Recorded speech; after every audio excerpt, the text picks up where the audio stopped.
Muted. So welcome everyone. Thank you for attending our webinar 2. For those who attended webinar 1, welcome back. For those who haven't, you are welcome to check our website and download our webinar 1 presentation, if you please. And just a few announcements before we start. One, I'd like to make sure that everybody's muted so we don't have external sounds interfering with the presentation. You will be able to type in your questions here on the chat box, and we'll address them by the end of our presentation. Secondly, this presentation is being recorded, and all the material regarding the recording and any copy of the PDF will be made available to you tomorrow, along with a feedback survey that we request you to fill it out, not only for our own feedback, but especially for those who are interested in receiving a sample heat exchanger.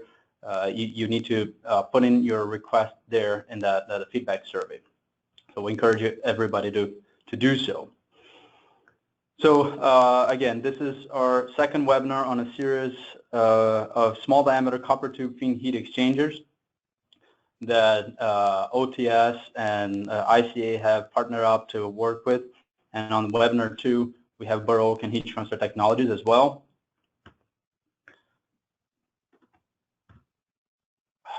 So here are the 4 partners working on this particular webinar. Burr Oak and Heat Transfer Technologies are the experts on the subject matter, so they will they prepare most of the material, and we'll go over the presentation for you.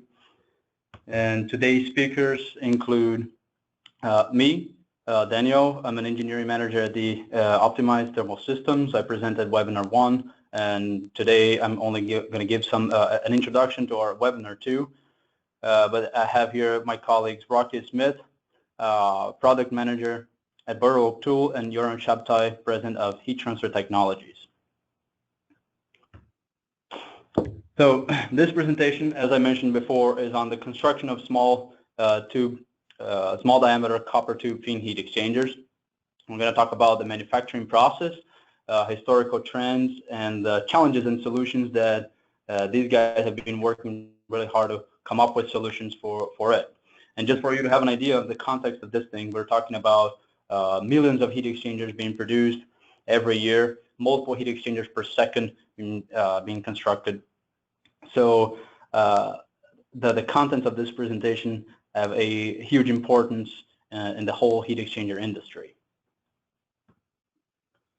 So let's start with a brief introduction. I believe that most of you are familiar with the concepts of round tube plate fin coils. On this slide, we're showing a few examples here on the top.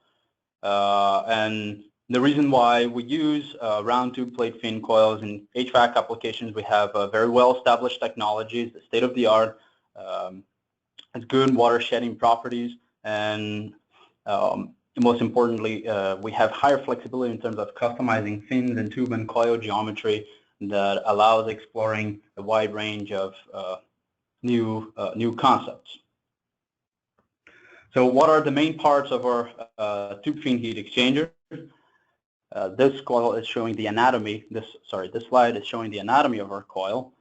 Here on the left hand side, we have a representation of a coil with the straight tubes going in this direction, and the fins, they are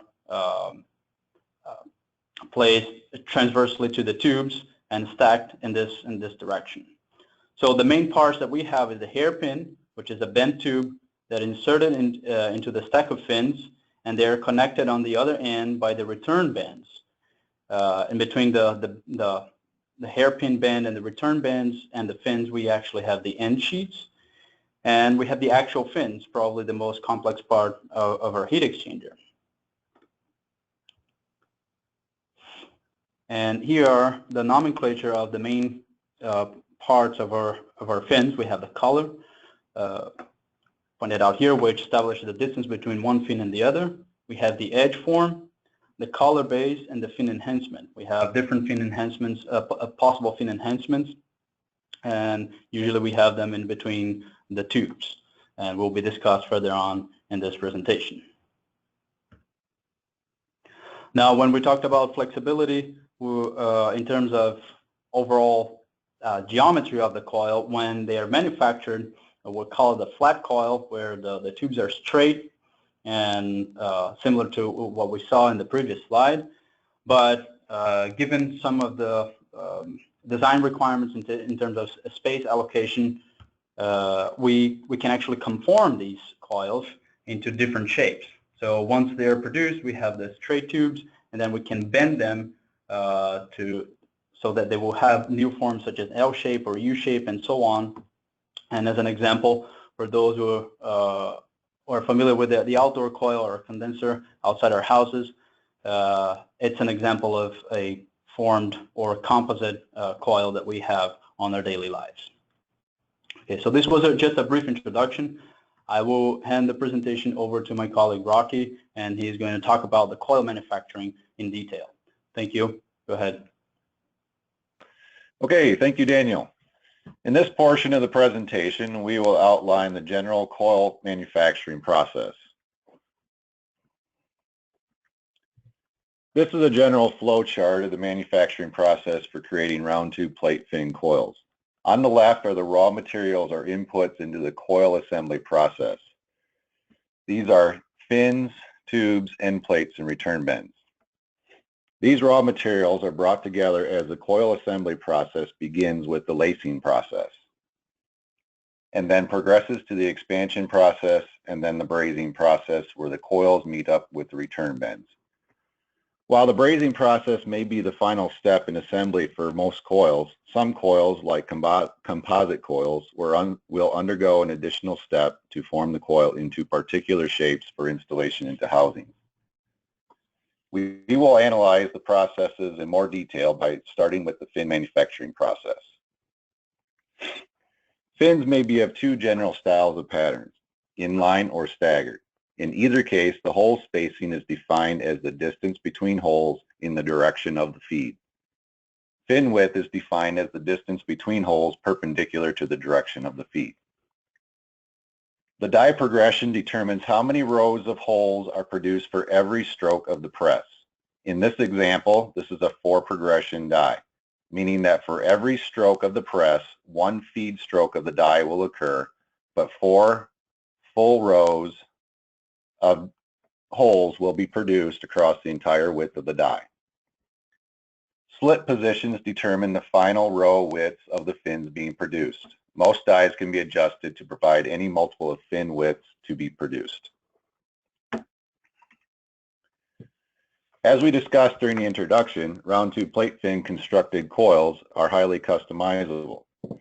As such, there are many options available to the design of fins. This allows designers to tailor the fin, for instance, to alter the flow of air across the fins and maximize the heat transfer capabilities. You can see in the picture below many of the examples of fins that can be produced. There are 4 primary fin forms for the fin surfaces, okay? These 4 here: plain surface, V-waffle, sine wave, and modified sine wave. The direction of flow through the coil is from the left to right. In between the holes, we have what we call enhancements. There are 2 primary enhancements that we deal with. One is called the lance. I believe in the first webinar this was referred to as a slit feature. The other is a louver. Lances are features that pierce and raise the material from the formed surface. Louvers are features that are pierced and twisted on the formed surface. There are considerations for using one type versus another. For one example, in agricultural applications, it may not be desirable to have a louver type enhancement due to materials in the atmosphere around such equipment that would cause clogging of the fins. 2 common features on fin designs are the rippled edge feature and the raised collar base. A rippled edge is used to increase the leading and trailing edges of the fin surface. This also helps to reduce fin damage during handling of the coils before and after expansion. Raised collar bases are used to improve the lacing operation by nesting fins. The flare at the top of the collar is contained by the pocket provided by the adjacent fin to limit misalignment between fins. Another area of customization within a coil is the fin density. We refer to this as the fins per inch. The fins per inch of a coil can be altered to customize the surface area versus pressure drop across the fin. Most fin dies will be capable of a particular range of fins per inch based on the material being used. This diagram shows a typical die and line layout. Fin stock is brought in from the rear of the line of the rear of the press. As the press operates, the fin stock is fed through the die to produce the fin. At the front of the line, the suction unit and the stacking unit are used to contain and collect the finished fins. This is an example of a progressive ribbon stamping die. The upper half here is separated for clarity. The upper and lower halves of the die set work in concert with one another to create the fin. In this picture, the feed direction is from the back to the front. Draw stations produce the collars by progressively drawing and shaping the fin stock. The final draw station creates the fin surface. Pierce station punches the hole through the material to create the collar inner diameter and collar base.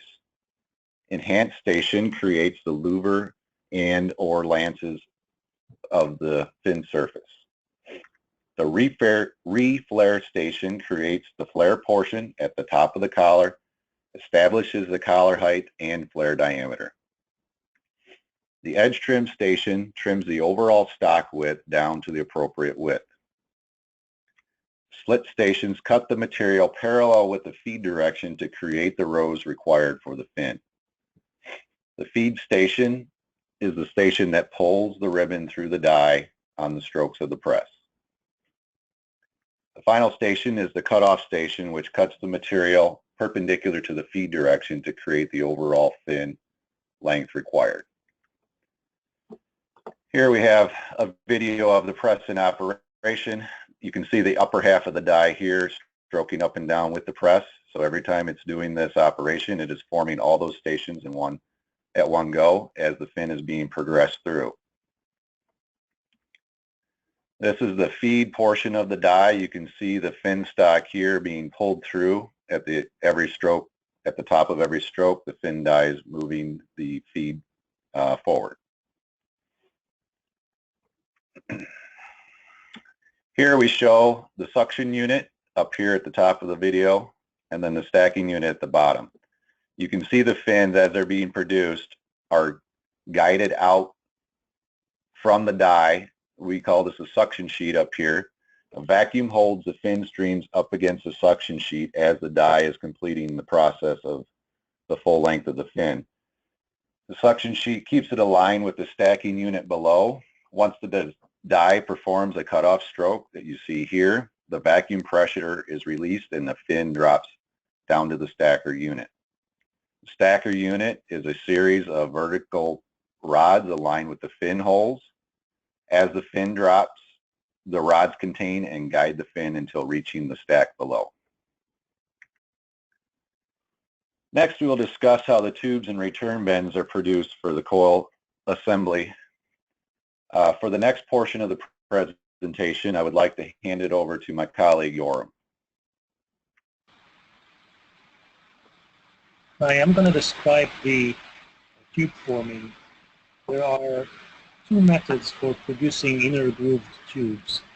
As a recap, I'd like to mention that inner grooving is performed to dramatically enhance the tube heat transfer. There are two methods, as I mentioned. The first one we're going to cover is the roll and weld method shown here. And that method starts with a copper strip. Various inner groove patterns are produced using an embossing process as shown on the top. In the middle, you can see an example of one form of embossing. After the embossing, the strip is folded round and welded either by a gas tungsten arc weld, shown in the middle section, or by a high-frequency weld process, shown on the bottom section, each with its advantages and parameters shown on the right. The next process is a cast and roll. This method starts from the copper melt shown on the top left. Large diameter tubes are extruded from the melt, and a floating mandrel inside the tube produces the grooves, as shown in the middle of the slide. Both methods reduce initial tube diameter to smaller sizes by a drawing process. The tubes are then coiled, annealed, and packed, as shown on the bottom right. Interestingly, one 100-kilogram cast billet will produce 3,000 meters of 5mm OD tube. This equals to 220 pounds will produce 1.9 miles of 5mm tubing. Back to you, Rocky. Thank you, Yoram. Now that we have the tubing created, now let's talk about how we will construct the particular tubes we will use for the construction of our coils. There are two basic styles of coil assemblies that we typically deal with. One is a hairpin constructed coil, another is a straight tube constructed coil. The preferred method is to use the hairpin tubes because there are half as many brazing connection points versus a straight tube constructed coil. To produce hairpins, the vertical bend hairpin bender is used. This machine can develop hairpins up to 4 meters in formed length. It processes multiple hairpins per cycle. The tubing is brought in from the rear of the machine in the coiled stock through the uncoiler system. Finished parts are bundled and stored in bins or carts. For coils requiring longer than 4 meters in length of tubing, the straight tube construction is the solution. To produce straight tubes, the straight tube cutoff machine is used. Here, a single tube is formed per cycle. Also, just like the hairpin bender, coiled tubing stock is fed from the rear of the machine, but alternatively, you can have a straight tube bar feeder system. Typically, the cutoff machine would perform an end forming operation at one end. This reduces the number of tube ends to be formed during the expansion process. To create the return bends required for the coil manufacturing process, there is a suite of machines to use together. The return bender accepts coil-fed tubing from the rear of the machine and bends and cuts the tubing to create the U-shaped bends. Once this is completed, the bends are transferred to the return bend cleaning unit. This machine cleans and deburrs the return bends using solution and solid media in a vibratory bowl. Once the bends are cleaned and deburred, the bends are dried before leaving this machine. Once they are done, they are transferred to size and ring machine. Here, the size and ring machine precisely sizes the dimensions of the legs of the return bends and applies a brazing ring. All three of these machines can be assembled together into a single return bend production line by adding conveyors to move the bends from one machine to another. Now that all the components have been made for the coil, we are ready to assemble the coil. The first step in the assembly process is lacing. Here we bring the fins, tubes, and end plates together to assemble the coil before the expansion process. The typical lacing process involves removing fin stacks from carts that have been staged and aligning them on a lacing table. Typically, for longer coils, that would require multiple fin stacks from the cart to be assembled together to complete the entire length of the coil. Hairpins or straight tubes are pulled from bins or carts, and lower end sheets are installed, and the tubes are inserted into the fin stack and through the end plate as well. Tubes are supported by the operator, but sometimes the operators must twist, turn, and wiggle the tube to move the tube through the fin stacks. There are automated lacing machines available for this operation. However, they are primarily suited for shorter coils. Once we have completely laced coils, they are used immediately or staged for expansion. Coils may require multiple operators to handle them depending on the length and shape of the coils to prevent sagging or bowing of the coil along the length. The next step in our manufacturing process is the coil expansion process. This process is usually performed by a mechanical expander. The expansion process creates a rigid coil from loose raw material by expanding the tubing out from the inside to contact the collars of the fin. In the case of a mechanical expander, this is accomplished by driving steel balls through the tubing. These steel balls are attached to rods that are driven by cylinders or screws. As the bullets enter the tubing, the bullets expand the tubing to create physical bond between the tube OD and the fin collar ID. As the tube is expanded, the tube length is shortened if it is unrestricted. At the end of the cycle, the expander creates an end form on all the tubes required to mate with return bends. Here you see the before and after states of the coils, tube ends. These machines can be oriented horizontally or vertically depending on requirements. All the tubes may be expanded in one cycle or progressively depending on production volume requirements. Coils also may be loaded horizontally or vertically depending on the size and flow requirements of the customer. Let's talk a little bit more about the expansion process. The expansion process, as I mentioned before, establishes the contact between the tube and the fin to conduct the heat. We use the term interference to define the value between the developed expanded tube OD and the original fin collar ID measurement. This interference, what we call interference, must be held to a minimum value to account for the changes of thermal properties of dissimilar materials such as copper and aluminum. The industry standard value that we use for this is 4/1000ths of an inch. Now, when we consider a mechanical type expansion process where we are using tooling and materials that have a tolerance buildup, this means that there is a case where the minimum developed interference may be as low as 0.5 of an inch and the max may be as high as 7.5. While this variability may not significantly affect the heat transfer properties of the coil, it will, however, in a standard compression expansion process, affect the accuracy of the final coil length, and it will vary like the raw material will if uncontrolled. We will discuss later in this presentation about how new technology of expansion has eliminated this concern. Now that the coils are expanded, the next step in the process is brazing. Brazing is the process by which the open end of the tubes are closed and thus create the circuits for fluid movement within the coil. Here also auxiliary items such as capillary tubes and manifold headers may be added. Return bends are installed by pressing them into the formed ends of the tubes from the expansion process. This can be done manually or with an automated machine.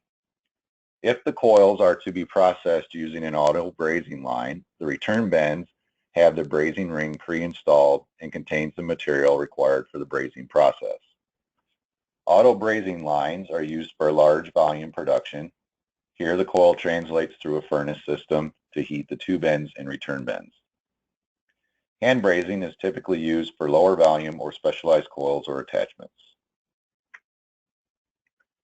Now that we have the coils brazed, some coils go through an additional step to form them into particular shapes to fit into housings. Coil forming machines provide the means to shape the coils to fit the housings for which they will be installed. Outdoor condenser coils are typically formed into L, U, or D shapes by bending the coil perpendicular to the tubing. Also, coils can be formed by bending the coil parallel to the tubing. These are typically seen in many split evaporator coils. See those down here at the bottom. Okay, now that we have described the coil manufacturing process in general terms, let's briefly discuss some historical trends we have seen in coil designs and machinery requirements. When witnessed over a span of decades, coil design has evolved to meet many challenges and requirements. While not totally inclusive to all coil products, tubing diameters have generally been reduced over the decades, and it does give an idea of how designs have progressed. The transition to smaller tubing and denser patterns has been a result of many factors, including changing refrigerant types and pressure, and the need to provide higher efficiency systems. Back in the 60s, a typical range of tubing used in coils may have ranged from 5/8 to 3/8 of an inch. As requirements change with coil design, 7mm tubing and 5mm tubing have been introduced. We have started to see interest in tubes smaller than 5mm as well, and predict that by the end of the next decade, the trend will continue, and we may be designing and building coils with 3mm tubing as well. Another driving factor in some of the trends that have occurred is a reduction of costs of material associated with things like tubing and fin stock. There has been, for like a 3/8 tube, we have seen reductions in tubing walls from 20 thousandths to 18 thousandths. Fin thickness reductions have lowered from 5 thousandths to under 4 thousandths of an inch. While that might not sound like a lot, but when you consider the volume of coils produced and the amount of raw material needed, that reduction in raw material prices is significant. Another area that we have seen many changes in is the use of alternate fin alloys. Stronger fin alloys have been introduced as a means to reduce fin damage due to handling during manufacturing and in the field. This has resulted in the need for higher tonnage presses. So now that we have covered the general coil manufacturing process and how trends have developed the need or want to use coils with smaller tubing, let's discuss the manufacturing considerations and solutions related to small diameter tubing coils. It's good to note here that manufacturing of small diameter tubing coils is not necessarily more difficult, but just different than larger tubing coils. As is true with most other products that evolve over time, machinery developed in previous eras may not be well suited for today's new requirements. That's okay. We as machinery builders and coil manufacturers have understood the challenges required, and we have innovated to bring forth new technology and improve processes. We know that we have solutions to the manufacturing considerations, but for the sake of full disclosure and information, let's discuss some of those issues. The three primary areas of coil manufacturing that we have had to address and provide solutions for are fin production, lacing, and expansion. In general, 5mm coil patterns are more dense than 3/8, given the same physical space. With fin production, this is not necessarily a problem. However, the reduction in fin hole size is a consideration.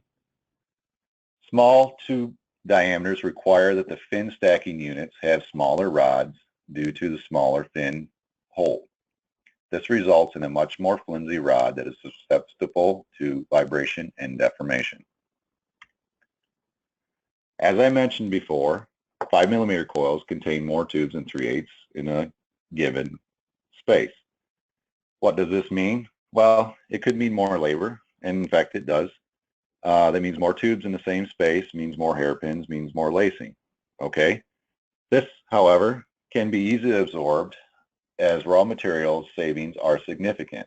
For instance, the weight of a 5mm copper hairpin is roughly 1/3 the weight of a 3/8 hairpin. Even with an increased amount of hairpins for the coil assembly, the overall reduction in material of the copper is about 50%. Also, when you consider a reduced refrigerant requirement, this is also significant. Because tube diameters are smaller, the tubes are more susceptible to damage during the lacing process. As an operator twists, bends, and wiggles the tube into a fin pack, the tubes will be easier to deform. You can see this on the picture on the screen. This may result in more scrap hairpins. Also, with long coil construction, the hairpins are longer, And due to the length of hairpin that an operator would have behind them during the lacing operation, the hairpin may experience additional damage due to bending.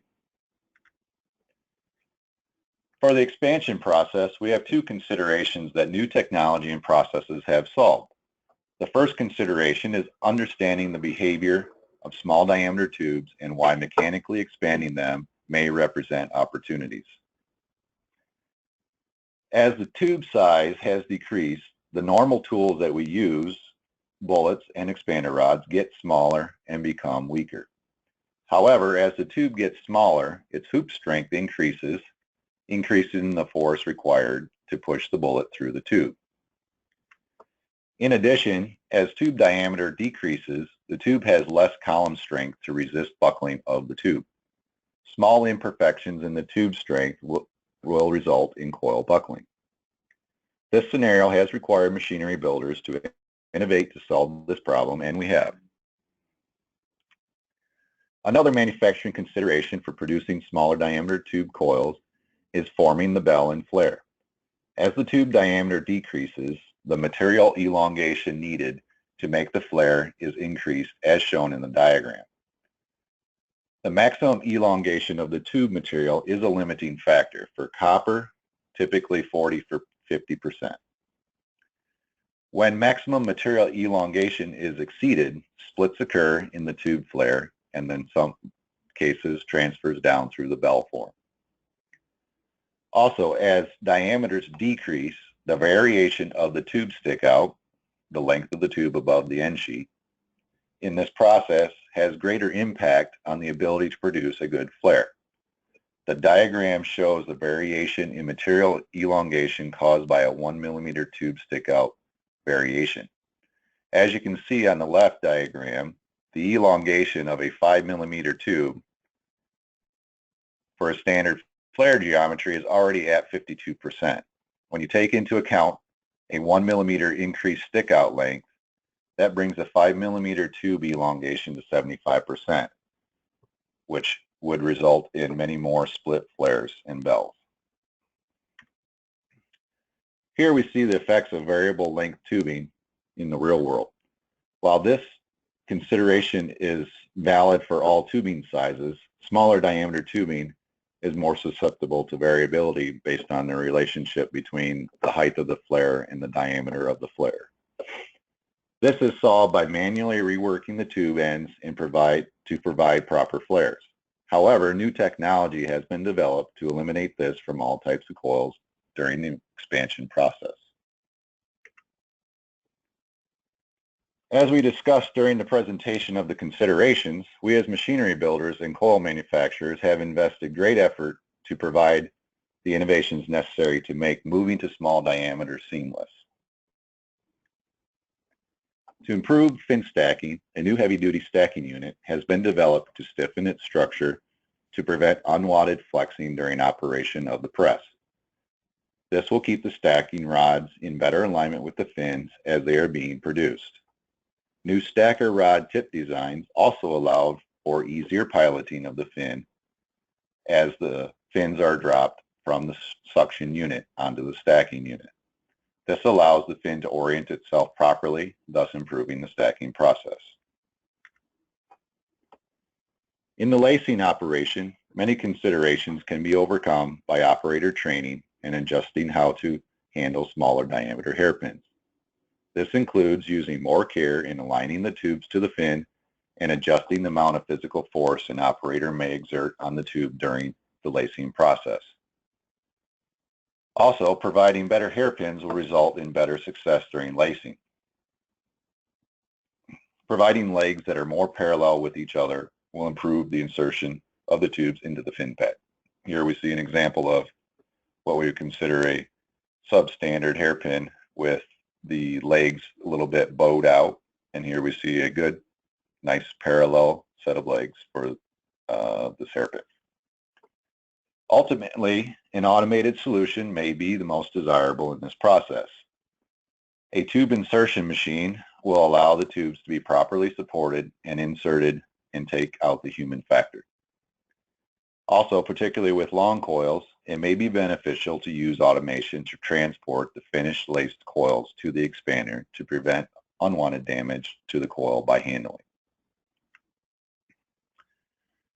There are a couple solutions available for the expansion process.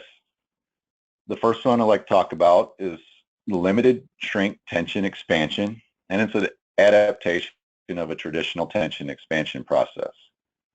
With this process, the coil is held from the top with a series of clamps around the tube ends.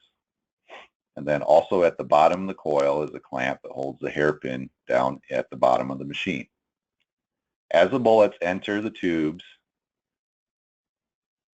at the top of the coil, the expansion forces place the tubes in tension. Because the tube is in tension while expanding, the shrinkage or the change in length of the coil is less than a conventional mechanical compression expander, typically between 0 and 1%. The advantage here is that this process puts the tubing in tension as it is expanding. Another solution for our considerations of expansion is what we have called the pressure expansion process. Here, we use a fluid, either air, in some cases water. For this discussion, we will talk about using high pressure air, and we will inject that into the inside of the tubing. And as we do that, it expands the tubing from the inside. The pressure inside the tube causes it to expand also puts the tube in tension. This tension prevents the tube from shrinking in length and provides a 0% shrink rate. Both of these solutions provide the main advantage versus conventional expansion in that the tube will not buckle. A solution to the consideration of inconsistent bell and flares of small diameter tubing is a two-stage bell and flare process. This process incorporates a two-stage bell and flare method to eliminate related rework caused by an improperly formed bell and flare. Here we see the first stage that creates just a bell portion of the form, and then the second stage would prepare the flare portion of the form. The flare tool provides the proper flare diameter even when the tubes stick out from the end plate of the coil varies. As you can see from the picture, even though the stick outs are various lengths from the end plate, the diameter of the flare is consistent.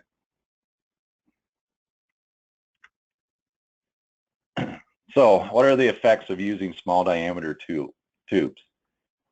So with higher hoop strength, it allows for the tubing and coils to withstand higher operating pressures.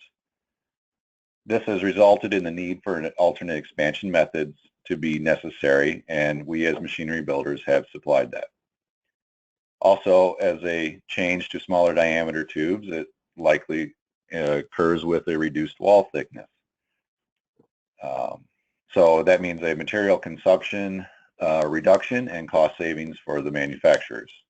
This reduced column strength also requires controlled lacing and alternate expansion methods, which have been discussed previously.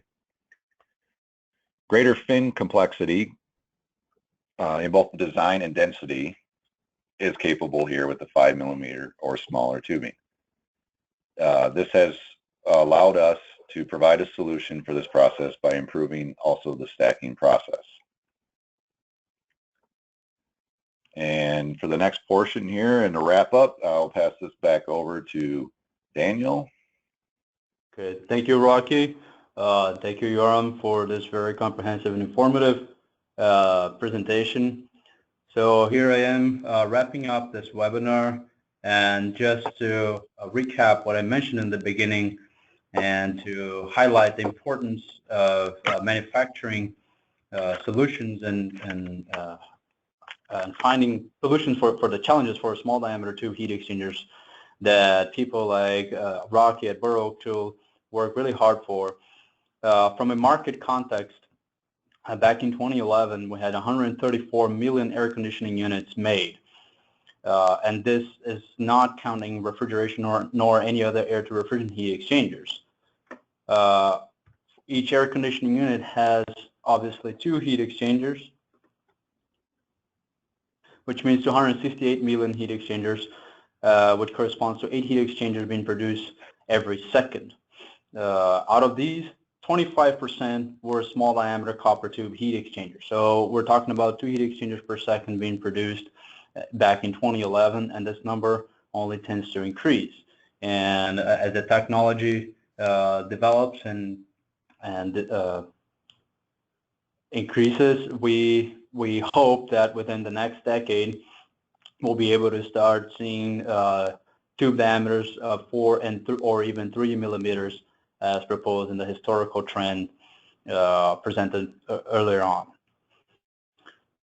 So before we move on to the Q&A session, just a reminder of next month's webinar, the webinar number 3, which is the effective design of small diameter copper tube feed heat exchangers, where we're going to use our in-house software Coil Designer to show how, well, give a simple demo on how to model and simulate heat exchangers, and specifically how to apply that to small diameter tube heat exchangers, and present some real cases where we use Coil Designer to design these heat exchangers and validate it with experimental data. So please go ahead, go on the link and register for webinar number 3. And now I would like to thank you all for your attention. We have another 10-15 minutes where we can now answer your questions. So please type in the chat box, and I will read the questions aloud, and Rocky or Yoram can address them to you.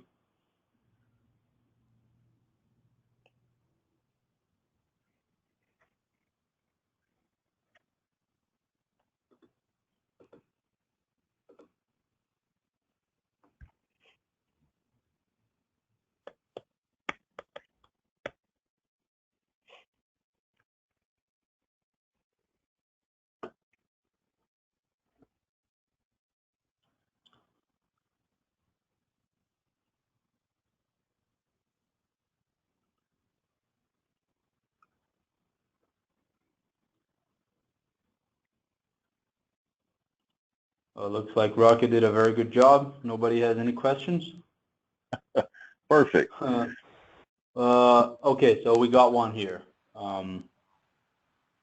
Okay, what is the smallest tube you have expanded in production? Well, the smallest one that we do is 5 millimeter. However, there have been initiatives in the past, even 15 years ago, where 4 millimeter was a product that a customer had attempted to use.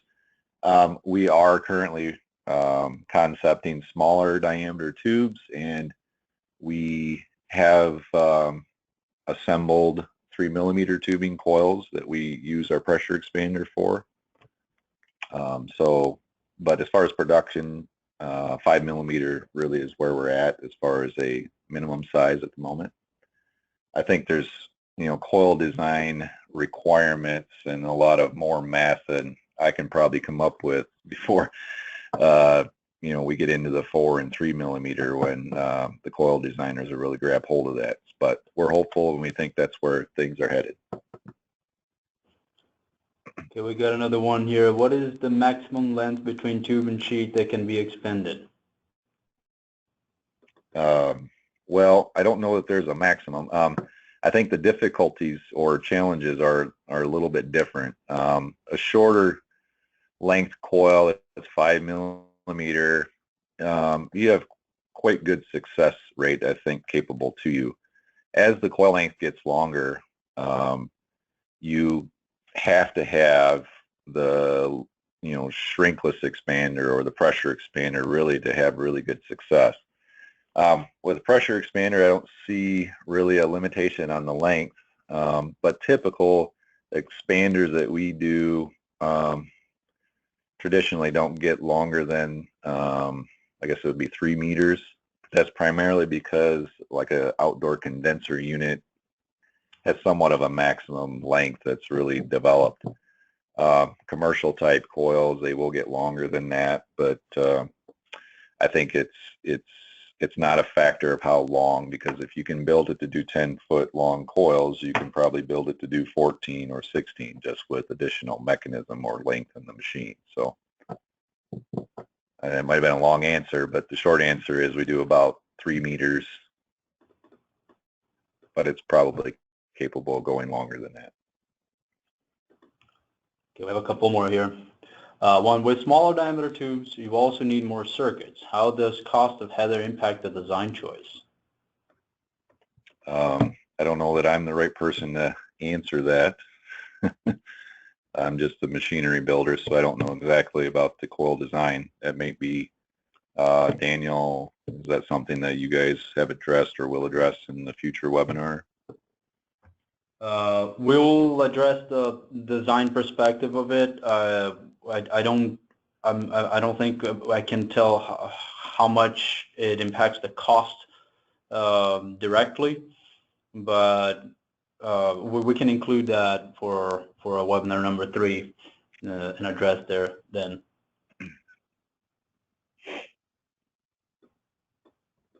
So there's another one. Is the cost per length of small diameter tubes considerably higher than 3/8 inch tubes, eliminating some of the cost savings compared to material savings? As far as the raw material costs, I don't know. Yoram maybe has some insight into the difference in price on the actual copper tubing itself. As I don't know if that's what I understand the question to be, like, given all things equal, does the cost of a 3/8 coiled tubing cost more or less than 5mm coiled tubing, regardless of what the amount of weight of the coil is? Yeah, the question is, Rocky, the question relates to the tube cost or the coil cost. I'm not sure. 5mm tubes are simply a continuation of a drawdown process of a larger tube. That process is on the fly, and an additional stage does not make the tube more expensive. As I mentioned, you get a considerable amount of tubing from the same billet when you start. Also, the material thickness on a 5mm tube is lower than a 3/8 by maybe a small margin. So I would say the answer is no, it is not more expensive in any manner that is of importance. Now, when it comes to a coil, it relates to the coil. That is a little more complex because the coil is more efficient and it can be made a little smaller. So there are cost savings there. Okay, so there are a few more here. One, would you still use mechanical expansion for small diameter tubes? Well, I think you're gonna run into a physical limitation already at 5mm when you consider trying to put a steel ball and a rod down through the expanded or unexpanded ID of the tubing. It's a significant change from 3/8 coil construction. Like a 3/8 coil construction, you're using a 5/16 diameter expander rod.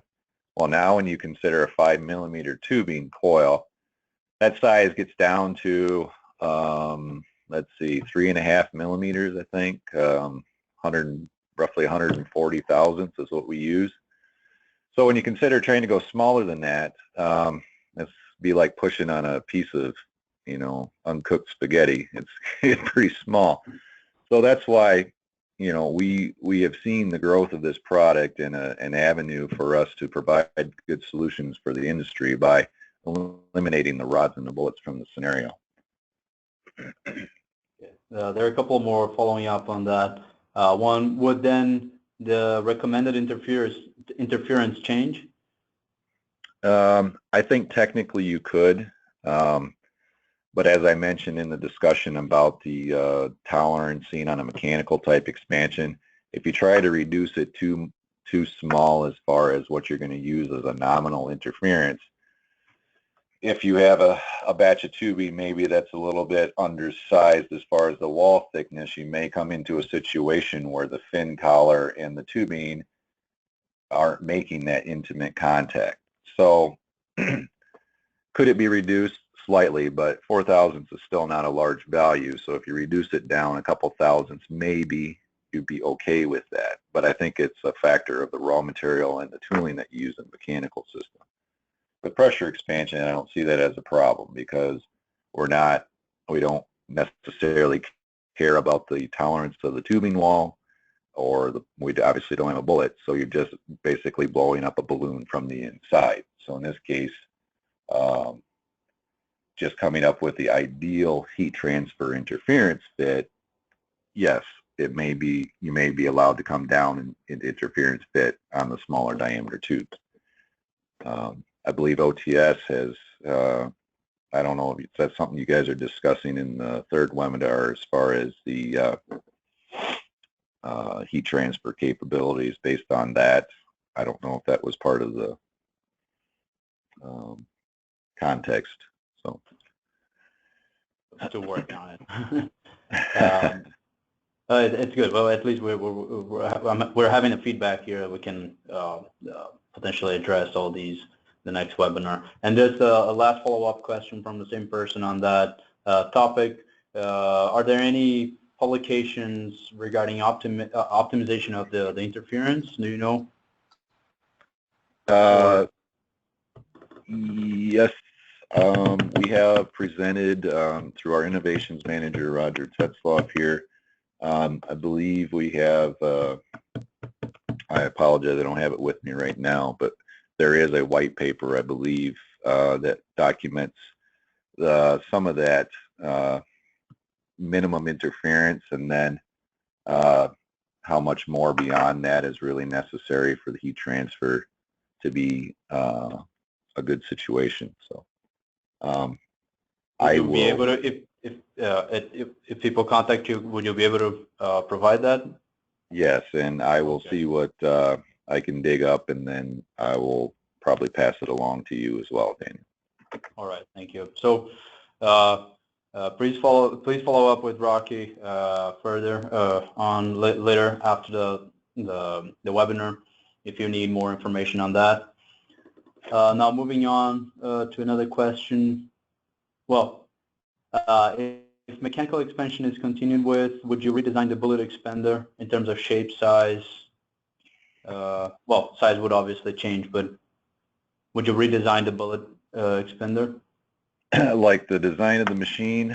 I don't know if that's what the focus of the question is. The design of the machine, possibly with the longer 5mm or smaller coils, it's probably a better style of design a machine for it to be in a horizontal orientation and stay in that orientation. Typically when we do long coils, our machines are still vertically oriented, and the coil is brought in horizontally and then lifted up to a vertical position. And this is primarily a space savings feature. However, with such maybe some long and slender coils, it may be of a benefit not to handle or move that coil as often, in that if you can provide a horizontally oriented machine that the coil comes onto a loading station and then passes through horizontally to the expanding station and then off to an unloading station, that's going to be a better flow path as far as the coil and the machine design. Okay, let's go over a couple more here. This one I think it's more for Yoram. What's the impact of the tube enhancement on the manufacturing cost as the tube diameter becomes smaller? For 5mm, as you saw in the slides, the enhancements are really part of the process. It's a matter if you're talking about the roll and weld, it's a matter of embossing the inside or not. and the casting process. There's a floating mandrel inside, so it's in line with the manufacturing of the tube, and there is hardly any price difference in the tubing if it's grooved or not. Now, grooving tubes below 4 millimeter is actually a question of a design.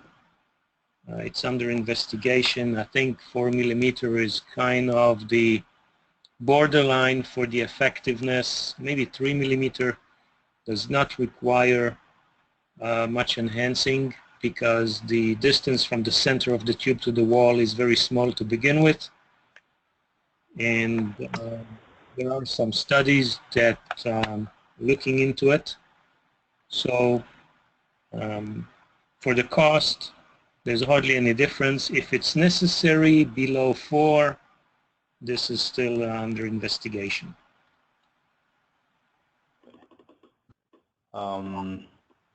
Does the pressure expansion work with welded tubes? Yes, it does.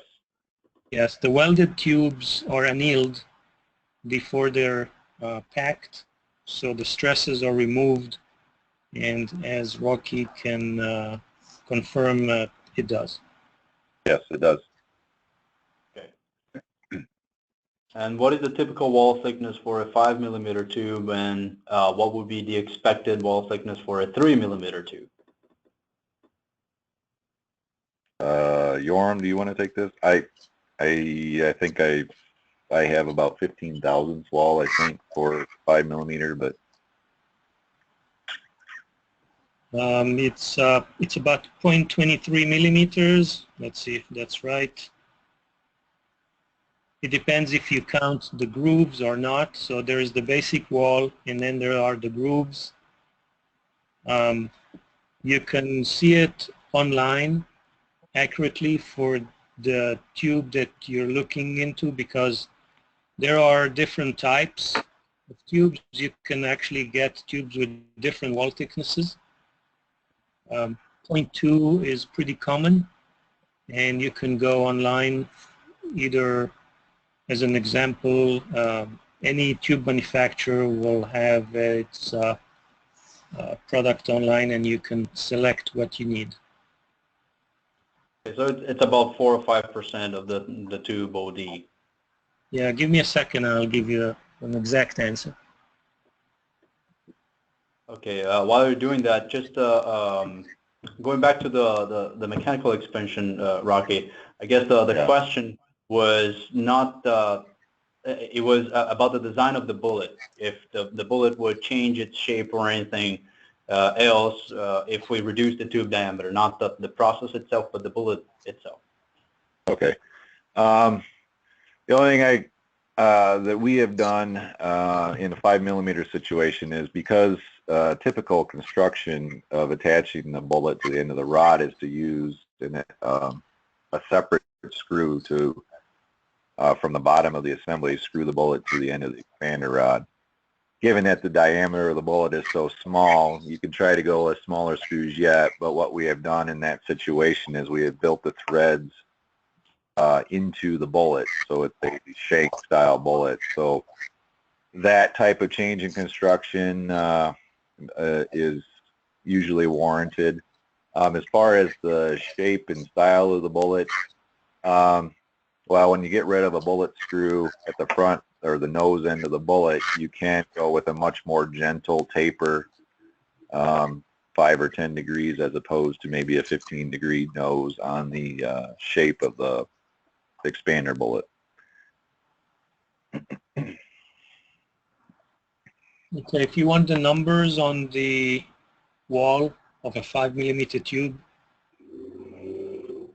one manufacturer, and we're not going to name because there are many out there, the base wall is 0.23 millimeters, and the inner enhancements are 0.15 millimeter tall, and there are variations of it. Some manufacturers I have seen that have a base of 0.2 millimeter, and the inner grooves are about the same, 0.15. That's the most common. Would you expect it to remain kind of in that range if we move down to 3mm? You could manufacture these tubes with the thinner walls, but the handling will become more of an issue, as we have seen. So it's a matter of handling, and of course from a pressure point of view, you could go thinner on the wall. So if your heat exchanger is not very long, you could go thinner on the tubes and save more metal. Right. Okay, very good. I think we wrapped up all the questions. If anyone has any additional questions, you can contact us. You have our contact information here on this slide. And just a reminder, this presentation was recorded and will be made available to you tomorrow, along with a copy of the PDF and a feedback survey that we, again, highly encourage you to fill it out, especially for those who are interested in receiving a simple heat exchanger.